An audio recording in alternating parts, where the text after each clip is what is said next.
Me, Priyanka is describing the topic Introduction to Theories of Social Change।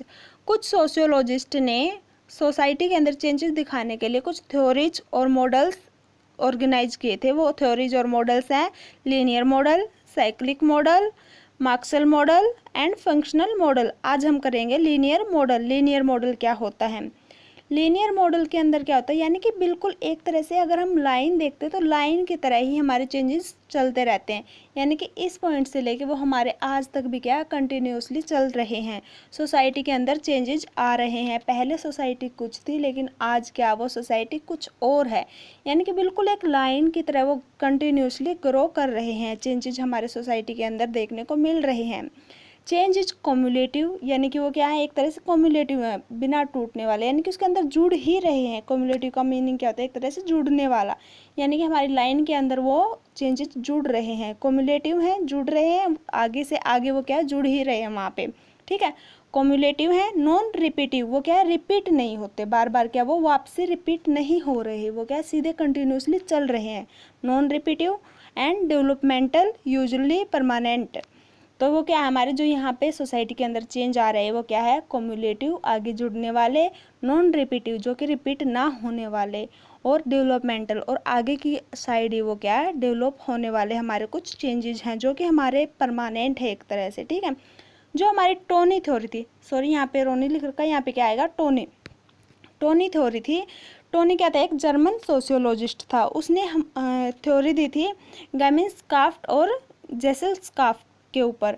ठीक है, जो गैमिन्स्काफ्ट या फिर जेसेल्सकाफ्ट है वो एक जर्मन वर्ड है ये। ठीक है, गैमिन्स्काफ्ट का मीनिंग होता है कि वहाँ पे चेंजेज, जर्मन के अकॉर्डिंग क्या है, चेंजेज इन सोसाइटी, और जेलिस्काफ्ट क्या है, सोसाइटी या फिर कम्युनिटी के अंदर। देखो जेलिस्काफ्ट क्या है, सोसाइटी या फिर कम्युनिटी, और जेमिन्स्काफ्ट क्या है, चेंजेज।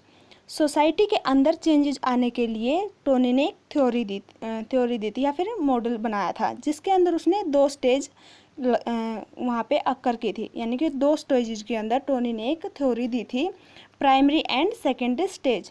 क्या थी ये, primary stage and secondary stage. Theory का नाम क्या था, गैमिन्स्काफ्ट टू जेलिस्काफ्ट, यानी कि हमारे स्टार्टिंग से लेके लास्ट तक जो हमारे चेंजेस हो रहे हैं, प्राइमरी से लेके सेकेंडरी तक, यहाँ पे उसने दो स्टेज दी थी, primary and secondary stage.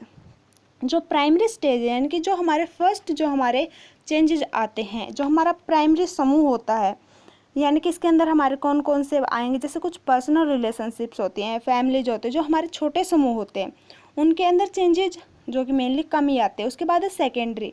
Secondary के अंदर आता है क्या, जैसे हमारी कम्युनिटी होगी, सोसाइटी होगी, यानी कि सेकेंडरी, जिसके अंदर चेंजेस काफ़ी ज़्यादा आते हैं। जब हमारे प्राइमरी के अंदर चेंज आते हैं, जब हमारी प्राइमरी स्टेज के अंदर चेंज आते हैं, उसी के कारण हमारे सेकेंडरी स्टेज के अंदर चेंज आते हैं।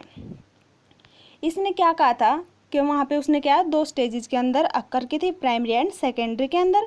It can be viewed from broad historical pattern of change in humans. ये हम किस तरीके से देख सकते हैं, जो अगर हम हिस्ट्री देखते हैं, पीछे हिस्ट्री देखते हैं, तो हिस्ट्री के विस्तार से हम इस पैटर्न को देख सकते हैं कि ह्यूमंस के अंदर किस तरीके से चेंज आए। पहले आदि मानव होते थे लेकिन आज क्या है वो। ठीक है, society as involve transition from small.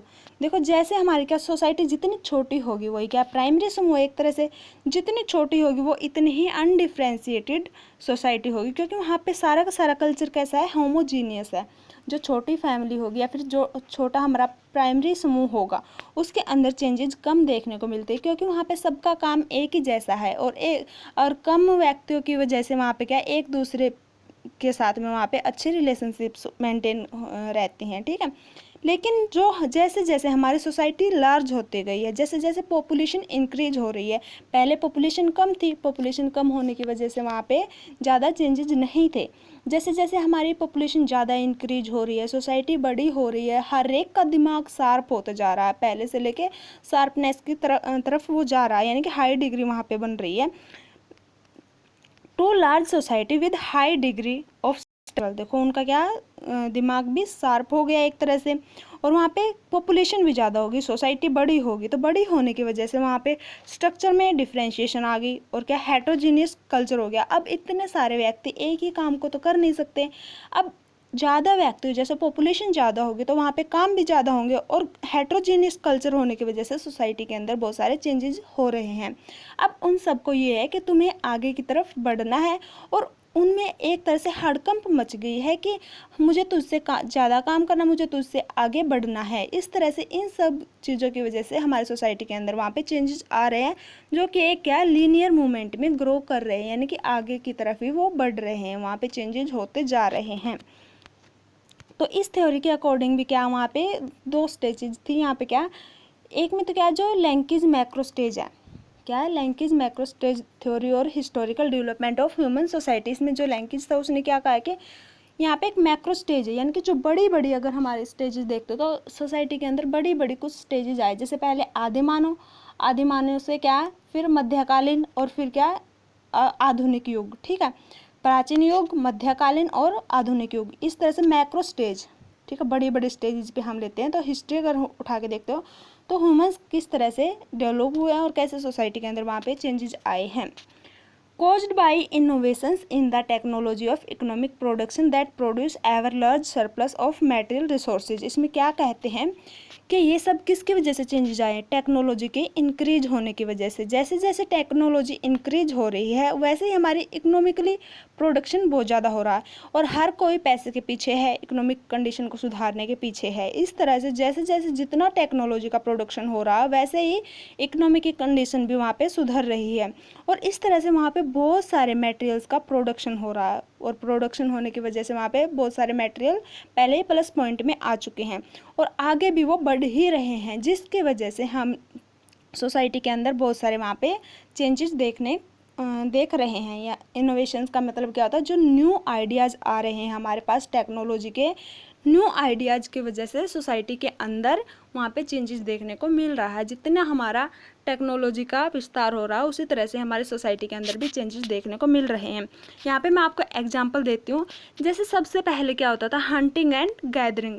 देखो इसमें क्या, हंटिंग एंड गैदरिंग में क्या, सबसे पहले आपने देखा होगा कि जब आदिमानव का टाइम था, बिल्कुल पीछे वाली हिस्ट्री अगर हम उठा के देखते हैं हज़ारों साल पहले, तो उस टाइम पे आदिमानव क्या करते थे, वो पहले अपना शिकार करते थे, हंटिंग करते थे, पहले वो शिकार करते थे और उसके बाद उस शिकार को वो खाते थे और उसको खाते थे, ठीक है। यानी कि शिकार करके वो अपना पेट भरते थे। वहाँ पे टेक्नोलॉजी नहीं थी तो वो क्या नॉर्मल प्रोसेस से अपना पेट भरते थे और भूख से वहाँ पे फिर मतलब भूखे नहीं रहते थे, ठीक है। यानी कि शिकार करके ही अपना पेट भरते थे। टेक्नोलॉजी की कमी थी इसलिए वहाँ पे सोसाइटी के अंदर ज़्यादा चेंजेस नहीं थे। सभी लगभग एक जैसा ही मेथड वहाँ पे यूज करते थे क्योंकि पॉपुलेशन की वहाँ पे कमी थी, पॉपुलेशन इतनी ज़्यादा नहीं थी। उसके बाद जैसे जैसे पॉपुलेशन इंक्रीज होती गई उनके हर एक के फिर क्या माइंड ज़्यादा हो गए। माइंड ज़्यादा होने की वजह से किसी न किसी का माइंड आगे आगे काम करता रहा और वो शार्प होते गए, ठीक है। तो उसके बाद डेवलपमेंट हुई किस चीज़ की, पेस्टोरल एंड हॉर्टिकल्चर। पेस्टोरल होता है यानी कि एक तरह से वहाँ पे देहाती जैसे गांव वगैरह बना दिए गए, छोटे छोटे वहाँ पे कस्बे बन गए। सबसे पहले तो क्या था, आदिमानव, और वो शिकार करते थे, शिकार करके ही खाते थे। उसके बाद वहाँ पे क्या, पेस्टोरल यानी कि उनके एक तरह से इलाके बन गए, ठीक है, उनके कस्बे बन गए और इस तरह से वो क्या वहाँ पे बागवानी करने लगे, ठीक है। छोटे छोटे उन्होंने अपने कस्बे बनाए और कस्बे बना के वो वहाँ पे बागवानी करके अपना पेट भरते थे, ठीक है। उसके बाद कस्बे बनाने के बाद वहाँ पे क्या है, फिर जैसे गांव बन चुके हैं, ठीक है, गांव बने, शहर बने, एग्रीकल्चर वहाँ पे आ गया। एग्रीकल्चर यानी कि वहाँ पे खेती करने लग गए वो, ठीक है। फिर वो खेती करके अपना पेट भरने लग गए। इस तरह से वहाँ पे चेंजमेंट आती जा रही है सोसाइटी के अंदर। और जैसे जैसे खेती से फिर क्या है, इंडस्ट्रियल एरिया बढ़ा, इंडस्ट्रीज औद्योगिकरण वहाँ पे बहुत ज़्यादा बढ़ा। और इस तरह से हम स्टार्टिंग से लेके लास्ट तक अपना कंटिन्यूसली लीनियर में वहाँ पे चेंजेस देख सकते हैं। एक बार और बता देती हूँ। सबसे पहले तो क्या था, जैसे आदिमानव थे वो शिकार करके ही अपना खाना खाते थे, ठीक है। उसके बाद आया देहाती या फिर जैसे पोस्टोरल होता है एक तरह से देहाती या फिर कस्बे वाले, ठीक है। तो यहाँ पे क्या वो देहाती लोग आए और वो क्या करते थे, बागवानी करते थे। बागों के अंदर जैसे फल फ्रूट पे निर्भर होते थे वो, ठीक है। तो वो क्या बागवानी करते थे और अपना पेट भरते थे, इस तरह से अपना निर्वाह करते थे यानी कि ज़िंदगी जीते थे। उसके बाद एग्रीकल्चर पे वो डिपेंड हुए, ठीक है। थोड़ी और वहाँ पे टेक्नोलॉजी का विस्तार हुआ तो वहाँ पे क्या है एग्रीकल्चर पर वो डिपेंड हुए, यानी कि खेती करने लगे, और खेती से जैसे ही उनको जितना मुनाफा होता था उसमें वो अपना गुजारा करते थे। जैसे जैसे टेक्नोलॉजी फिर और भी बढ़ी, और टेक्नोलॉजी के बढ़ने की वजह से वहाँ पे क्या इंडस्ट्रीज आ गई, कंपनियाँ आ गई, और कंपनियों की वजह से आज भी आप देख सकते हो कि सोसाइटी के अंदर कितने चेंजेस आ रहे हैं। इस तरह से हमारी सोसाइटी है वहाँ पे चेंजेस देखने को मिल सकते हैं। उसके बाद है अर्बनाइजेशन, जैसे क्या है शहरीकरण हुआ है। तो शहरीकरण के अंदर क्या आता है, it involves ancient process of interaction between cities and surrounding countrysides. City have 3 distinct characteristics. इसमें क्या कहता है कि ये सब हम इसके अंदर हम देख सकते हैं कि जैसे प्राचीन काल था, जो हमारे एंशिएंट प्रोसेस थे, प्राचीन काल की जो प्रोसेस थे, उसके बाद से ही हम अपने जो सिटीज़ हैं और जो सराउंडिंग कंट्रीज हैं वहाँ पे हम चेंजेस देख सकते हैं। इसमें मेनली हमारे 3 कैरेक्टरिस्टिक्स हमने देखने को मिले हैं। क्या 3 कैरेक्टरिस्टिक्स मेनली देखने को मिले जो कि सोसाइटी के अंदर मेनली चेंजेस ला रहे हैं। इसके अंदर है मार्केट प्लेस, यानी कि जो इकोनॉमिक प्रोडक्शन है of A centre of political and administrative authority, political power end of urban community conflict. इसके अंदर हम क्या देख सकते हैं कि जो हमारी कंट्री साइड है या फिर हमारे सिटीज है उसके अंदर मेनली हमने 3 चीज़ें देखी जिसकी वजह से हमारी सोसाइटी के अंदर चेंजेस आ रहे हैं। सबसे पहला तो कि वहाँ पे इकोनॉमिकली प्रोडक्शन कितना वहाँ पे पैसा है, ठीक है, इकोनॉमिकली वो कितना कमा रहे हैं। कोई भी एक सेंटर है, पॉलिटिकल सेंटर है, तो वहाँ पे क्या है 3 चीज़ें देखने को मिली है मार्केट प्लेस पे कि वहाँ पे इकोनॉमिकली प्रोडक्शन कितना वहाँ पे पैसा कमाया जा रहा है, जो भी वो काम कर रहे हैं उसकी वजह से वहाँ पे पैसा कितना कमाया जा रहा है, ठीक है। सेकंड है एडमिनिस्ट्रेटिव अथॉरिटी, यानी कि पॉलिटिकल पावर वहाँ पे क्या है, वहाँ पे पॉलिटिकल पावर क्या है, किसकी वहाँ पे पावर है, किसकी पावर वहाँ पे चलती है, पॉलिटिकल पावर। उसके बाद है अर्बन कम्युनिटी, यानी कि जो भी वहाँ पे कम्युनिटी है, जो भी वहाँ का इलाका है, उसके अंदर कितने संघर्ष हैं, कितने लोग वहाँ पे इंटरेस्ट ले रहे हैं किसी काम को करने में। जैसे वहाँ पे कोई भी काम हो रहा है तो उस काम को करने में कितने लोग वहाँ पे इंटरेस्ट ले रहे हैं। इसलिए यहाँ पे क्या 3 जो चीज़ें हैं वो मेन डिपेंड होती हैं कम्युनिटी के अंदर चेंजेस लाने में, ठीक है। एक बार और बता देती हूँ, तो इसके अंदर क्या है 3 चीज़ें क्या क्या। सबसे पहला तो क्या है कि वहाँ पे इकोनॉमिकली प्रोडक्शन कितना हो रहा है, कितना पैसा वहाँ पे कमाया जा रहा है, ठीक है। सेकंड क्या वहाँ पे पॉलिटिकल पावर क्या है, जो अथॉरिटी वहाँ पे है एडमिनिस्ट्रेटिव अथॉरिटी वो किसकी है, कौन सी वहाँ पे पॉलिटिकल पावर है। उसके बाद है कम्युनिटी कन्फ्लिक्ट, जो वहाँ की सोसाइटी है, जो वहाँ के लोग हैं, कम्युनिटी के लोग हैं, वो कितने वहाँ पे संघर्ष कर रहे हैं, कितने वो इंटरेस्ट ले रहे हैं किसी काम को करने में, ठीक है। वो काम करेंगे तभी तो क्या है वहाँ पे पैसा बढ़ेगा, यानी कि इकोनॉमिक प्रोडक्शन वहाँ पे होगा। और कौन उनसे काम करवाएगा, जो वहाँ पे पॉलिटिकल पावर है, जिसके पास पैसा है, जो उनको भी पैसा देगी, और उस जितना ये कमाएंगे इससे ज़्यादा क्या वो दोबारा फिर से पॉलिटिकल पावर को पैसा देते हैं अपने आप कमा के, ठीक है। और ये प्रोसेस चलती रहती है जिसकी वजह से सोसाइटी के अंदर चेंजेस देखने को मिलते हैं। उसके बाद इसी के अकॉर्डिंग मैं आपको चेंजेस दिखाती हूँ कैसे। पहले क्या एंशिएंट एंड मेडिएवल सिटीज़, यानी कि जैसे एंशिएंट प्राचीन काल और मेडिएवल का मीनिंग है यहाँ पे मध्यकालीन, प्राचीन काल और मध्यकालीन सिटीज़। इनके अंदर क्या देखने को मिला कि community conflict dealt with pleasant text and rent revolts in country side completing elite groups and dynastics. इसके अंदर क्या देखने को मिला है कि जो पहले आदिमानव होते थे या फिर मध्यकालीन होते थे उस टाइम पे आपने भी देखा हो मतलब सुना होगा कि जो भी अगर प्लीजेंट टेक्स्ट क्या होता है, जो किसान होते थे, प्लीजेंट क्या एक तरह से किसान होते थे, किसानों पर टैक्स लगा दिया जाता था। और अगर वो अपनी ज़मीन को रेंट पे लेते थे, क्या है अगर वो ज़मीन को रेंट पे लेते थे, जैसे बोल देते ना कि ठेके पे लेते थे या फिर किराए पे लेते थे, अगर वो ज़मीन को रेंट पे लेते थे तो उसके बदले उन्हें कुछ न कुछ गिरवी रखना पड़ता था, रेंट रिवोल्ट्स, और क्या वहाँ पे उन्हें कुछ न कुछ रेंट पे देना पड़ता था, पहले ही उनको गिरवी रखना पड़ता था, और अपने खेत के अंदर काम करने पे भी उन्हें टैक्स देना होता था, ठीक है। जो भी वहाँ पे कंट्री साइड, यानी कि जो भी जैसे एक कंट्री क्या हो वहाँ पे एक कंट्री का लेवल कम है तो जो दूसरी कंट्री यानी कि जिसकी पॉलिटिकल पावर जितनी ज़्यादा थी तो उस कंट्री को किसानों को टैक्स देना होता था, और अगर वो ज़मीन को वहाँ पे किराए पे लेते थे तो उसके बदले में उन्हें कुछ ना कुछ गिरवी देना होता था।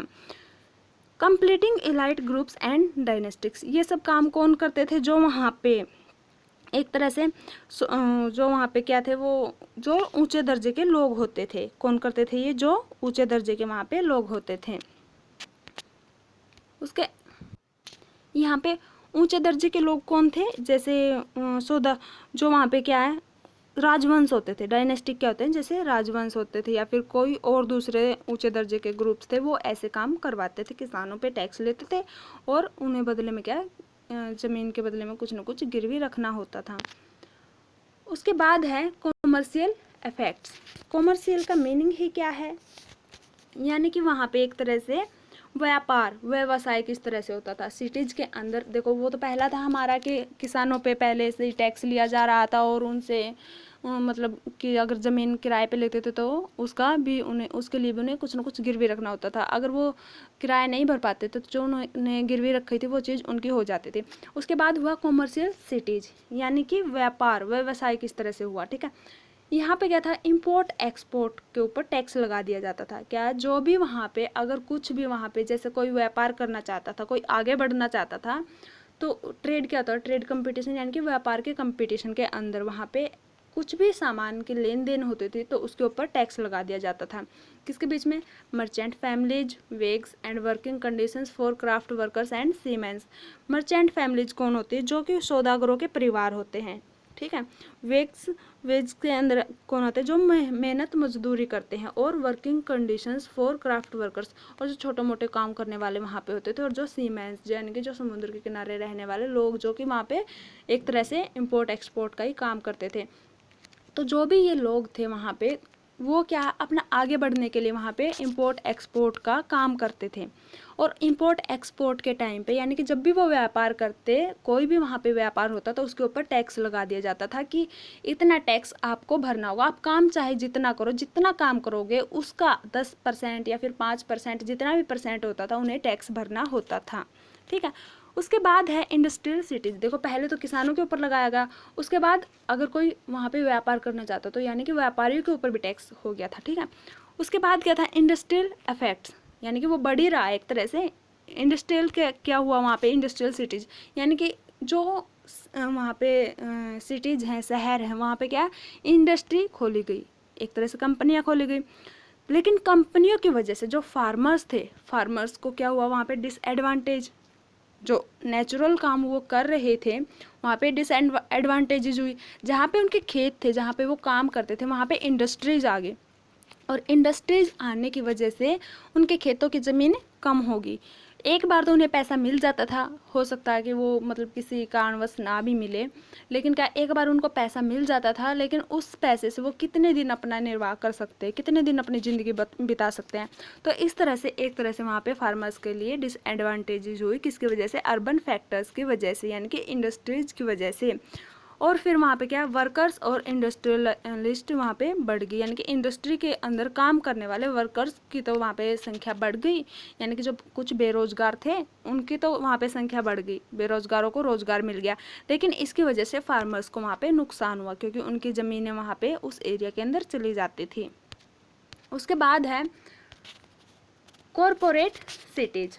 कॉरपोरेट सिटीज़ का मीनिंग क्या है, वहाँ पे बड़ी कंपनियों वाली सिटीज़। ठीक है, बड़ी कंपनियों वाले सिटीज़ का क्या था यहाँ पे, इसके अंदर जो भी वहाँ पे काम करने वाले थे, देखो 1950 में क्या हुआ था, एक वार हुआ था, क्या हुआ था, एक वर्ल्ड वार हुआ था, जिसको हम सेकेंड वर्ल्ड वार बोलते हैं। उसके कारण क्या हुआ था, पहले तो सिर्फ जो हमारी कंपनियाँ होती जो होती थी वो सिर्फ सेंटर में होती थी, यानी कि सेंट्रल गवर्नमेंट के अकॉर्डिंग ही चलती थी।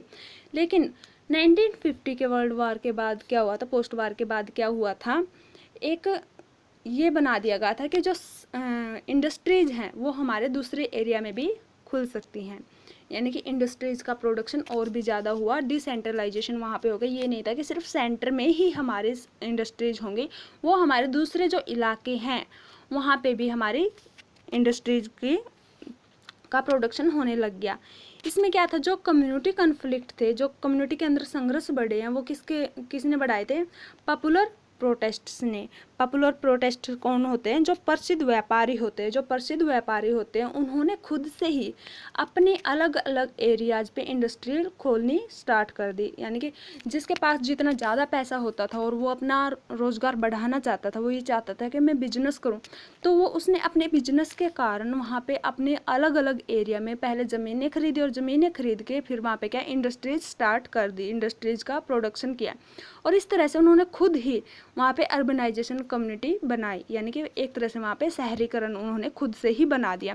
और इस तरह से वहाँ पे अर्बनाइजेशन के कारण वहाँ पे जो स्लम एरिया था, पोवर्टी थी, वहाँ पे गरीबी थी, झुगड़ी जो पहले क्या जैसे गांव में झोपड़ियों के अंदर रहते थे, ज़्यादा गरीब वाले परिवार थे जिसको जॉब नहीं मिलती थी, या फिर हाउसिंग वाले थे, क्राइम ज़्यादा बढ़ रखे थे, रेशियल डिस्क्रिमिनेशन थे, तो इन चीज़ों में भी वहाँ पे डिक्लाइनेशन देखने को मिली है। ठीक है, जैसे जैसे क्या इंडस्ट्रीज़ का प्रोडक्शन हुआ तो उसकी वजह से क्या कुछ तो हर एक इंडस्ट्री के फ़ायदे भी होते हैं और उनके नुकसान भी होते हैं। ठीक है, तो इंडस्ट्रीज़ की वजह से क्या है, वहाँ पे कुछ को तो वहाँ पे काम मिल गया, यानी कि उनकी पॉवर्टी कम होगी, किसी को जॉब मिल गई और उनका घर अच्छे से चलने लग गया और क्राइम वहाँ पे घट गया। लेकिन जैसे जैसे काम में जिसको ये हुआ कि हाँ मुझे कैसे न कैसे करके पैसा कमाना ही है, तो उनके लिए कुछ न कुछ इसके हार्मफुल अफेक्ट भी होते। वो क्या वहाँ पे क्राइम बढ़ा देते, वो चोरी चकैती वहाँ पे करने लग जाते, जिसके बस के काम नहीं होते, जो ज़्यादा काम नहीं कर सकते वो क्या क्राइम वगैरह को बढ़ावा देते हैं। लेकिन जो काम करते थे वो अच्छे तरीके से वहाँ पे क्राइम को घटा देते हैं। ठीक है, तो यहाँ पे इंडस्ट्रीज़ की वजह से क्या हुआ था कि वहाँ पे जो भी क्राइम वगैरह बढ़ रहा था और जो भी वहाँ पे पॉवर्टी वगैरह थी उसकी इंक्रीजमेंट हुई थी, यानी कि पॉवर्टी वहाँ पे ख़त्म हो गई थी और लोगों को जॉब वगैरह मिल गई थी। इस तरह से जो वहाँ के प्रसिद्ध व्यापारी थे उन्होंने वहाँ पे इंडस्ट्रीज़ का प्रोडक्शन किया और सोसाइटी के अंदर चेंजेस वहाँ पे आए हैं।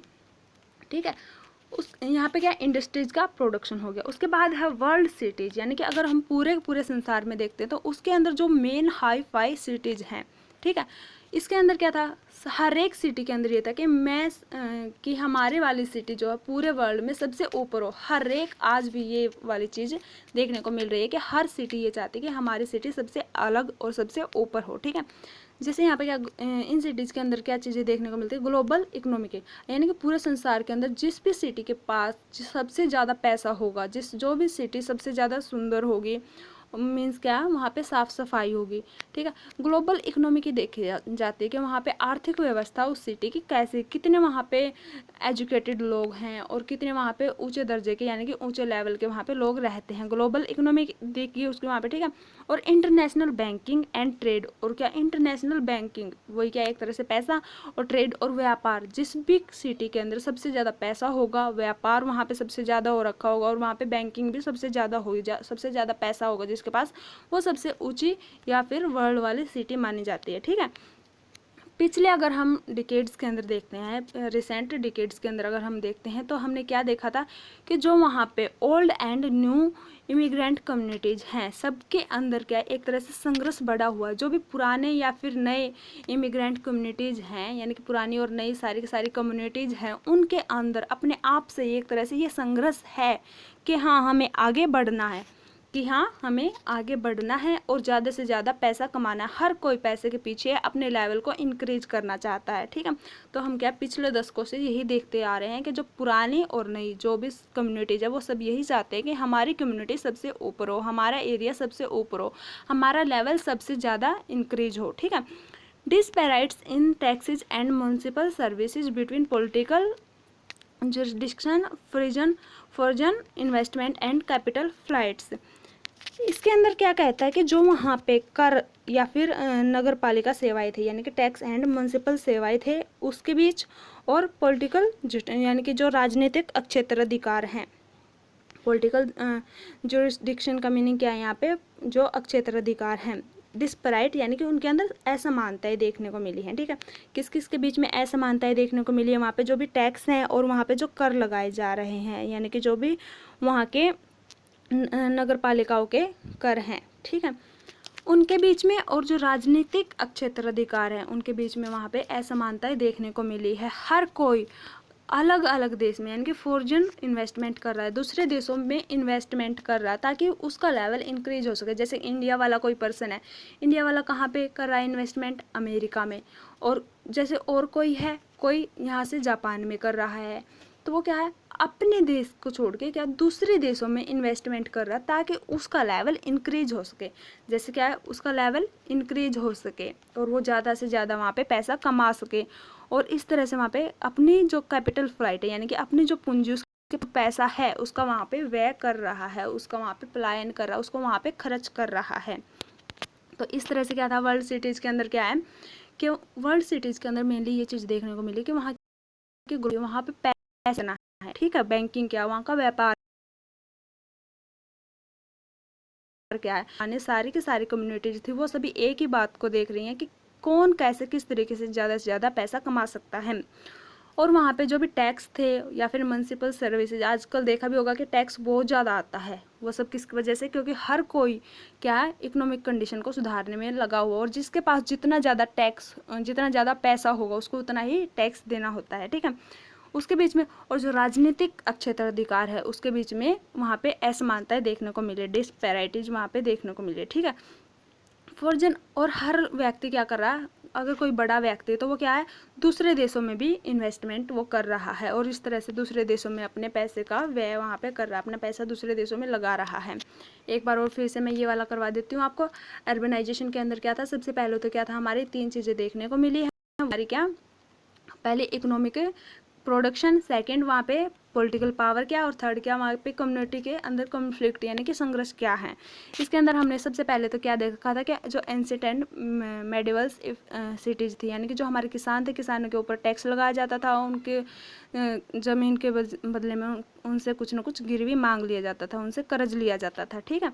सेकंड क्या हुआ, फिर उसके बाद कॉमर्शियल सिटीज आई, यानी कि इंपोर्ट एक्सपोर्ट पे वहाँ पे टैक्स लगा दिया जाने लगा, यानी कि उससे तो ये क्या ग्रो ही हो रही है, एक तरह से सोसाइटी के अंदर चेंज आ रहे हैं। पहले सिर्फ किसान थे, उसके बाद क्या टैक्स वहाँ पे क्या इंपोर्ट एक्सपोर्ट का भी काम होना स्टार्ट हो गया। उसके बाद इंडस्ट्रीज आई, इंडस्ट्रीज में क्या हुआ, वहाँ पे फार्मर्स को डिसएडवांटेजेज हुई, लेकिन जो वहाँ पे वर्कर्स हैं और इंडस्ट्रियलिस्ट्स हैं उनको वहाँ पे फ़ायदा हुआ था, क्योंकि उनको काम मिल चुका था, और जो इंडस्ट्री वाले हैं उनको भी वहाँ पे फ़ायदा हुआ, क्योंकि उनके पास पैसा आने लग गया था, उन्होंने पैसा कमाने का साधन वहाँ पे ढूंढ लिया था, ठीक है। तो यानी कि वही सोसाइटी के अंदर चेंज आ रहा है। उसके बाद कोऑपरेट सिटीज़, यानी कि जो हमारी सिटी हैं, यानी कि उन जो हमारे शहर हैं वहाँ पे बड़ी बड़ी कंपनियाँ खोली गई, तो वहाँ पे जो भी गांव का इलाका था या फिर किसानों वाले इलाके थे उन इलाकों को वहाँ से ख़त्म कर दिया गया, और वहाँ पे इंडस्ट्रीज़ का प्रोडक्शन किया गया। और इंडस्ट्रीज़ का प्रोडक्शन किसने किया था, वहाँ पे जो पॉपुलर प्रोटेस्ट्स थे, यानी कि जो भी वहाँ पे प्रसिद्ध व्यापारी थे जिनके पास बहुत ज़्यादा पैसा था, उन्होंने खुद से ही अलग अलग एरिया पे वहाँ पे इंडस्ट्रीज़ का प्रोडक्शन किया, यानी कि इंडस्ट्रीज़ के प्रोडक्शन की वजह से वहाँ पे पैसा ज़्यादा आ रहा है, और जिसकी वजह से हमारी सोसाइटी के अंदर चेंजेस देखने को मिले हैं। उसके बाद है वर्ल्ड सिटीज़, यानी कि जो हमारा अभी मैंने करवाया था वर्ल्ड सिटीज़, पूरे संसार की अगर हम सिटीज़ देखते हैं तो वहाँ पे पूरी कंडीशन को हम देख सकते हैं कि हर कोई क्या है सबसे ज़्यादा पैसा कमाने की तरफ दौड़ रहा है। सबसे वर्ल्ड में सबसे बेस्ट सिटी कौन सी होगी, जिसके पास सबसे ज़्यादा आर्थिक व्यवस्था में सुधार होगा, इकोनॉमिकली वो सबसे ज़्यादा अच्छी होगी, और इंटरनेशनल बैंकिंग वहाँ पे होगी, और व्यापार भी सबसे ज़्यादा अच्छा और सबसे सही तरीके से वहाँ पे हो रहा होगा। क्राइम्स बहुत कम होंगे, उन सिटीज़ को क्या वर्ल्ड सिटीज़ के अंदर माना जाता है। अगर हम पिछले कुछ डिकेड्स के अंदर देखते हैं तो वहाँ पे बहुत सारी नई और पुरानी सिटीज़ के अंदर हमने वहाँ पे संघर्ष देखे हैं कि सब क्या है आगे की तरफ बढ़ने के संघर्ष कर रहे हैं। और यहाँ पे हमने टैक्स और करों के जो म्युनिसिपल सर्विसेज हैं और हमारे जो राजनीतिक क्षेत्राधिकार हैं उनके बीच में भी हमने डिफरेंस देखने को मिले हैं। जो भी व्यक्ति वो क्या करते हैं, फॉरेन यानी कि दूसरे देशों में इन्वेस्टमेंट करते हैं अपनी पूंजी की, यानी कि जो भी उनके पास पैसा को दूसरे देशों में व्यय करते हैं। और इस तरह से जो हमारी सोसाइटी है वो क्या है एक तरह से लीनियर के अकॉर्डिंग वो ग्रो कर रही है, यानी कि इस पॉइंट से आके वो क्या है बिल्कुल लाइन में क्या है एक तरह से वो ग्रो करती जा रही है।